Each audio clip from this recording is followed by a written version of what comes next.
ચોમાસા અને તમે જોઈ રહ્યા છો ગુજરાત લાઈવ।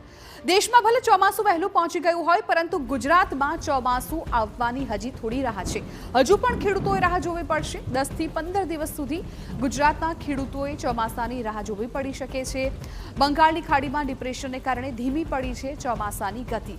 ચોમાસામાં વિલંબ થઈ શકે છે, ખાસ તો બંગાળની ખાડીમાં ડિપ્રેશન જે સર્જાયું છે તેને કારણે ચોમાસાની ગતિ ધીમી પડી છે, જેને કારણે હવે ચોમાસાની આગળ વધવાની ગતિ પણ 10 દિવસની બ્રેક લાગી શકે।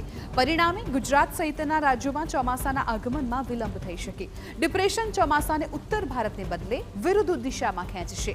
બંગાળની ખાડીમાં ડિપ્રેશનને કારણે બાંગ્લાદેશ તરફ ચોમાસું આગળ વધશે। ત્યારે હવે ક્યાં પહોંચ્યું ચોમાસું, એના પર નજર કરીએ તો દેશમાં 24 મે ચોમાસાએ વિધિવત આરંભ કર્યો।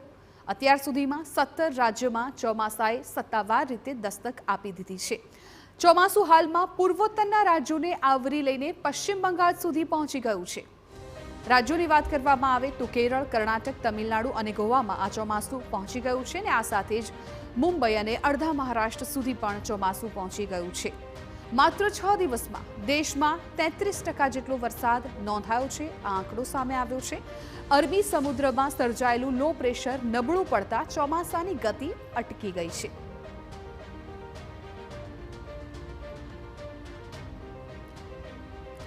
તો હવે એ પણ જોઈ લઈએ કે કેવી રહેવાની છે ચોમાસાની ગતિ। ચોમાસાની આગળ વધવાની ગતિ ધીમી પડવાની આગાહી છે।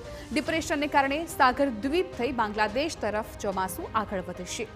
ખાસ તો ડિપ્રેશન ચોમાસાને ઉત્તર ભારતને બદલે વિરુદ્ધ દિશામાં ખેંચશે। આવનારા 2 થી 3 દિવસમાં આની અસર જોવા મળી શકે છે। ચોમાસાની ગતિ પર 10 દિવસની બ્રેક લાગી શકે છે।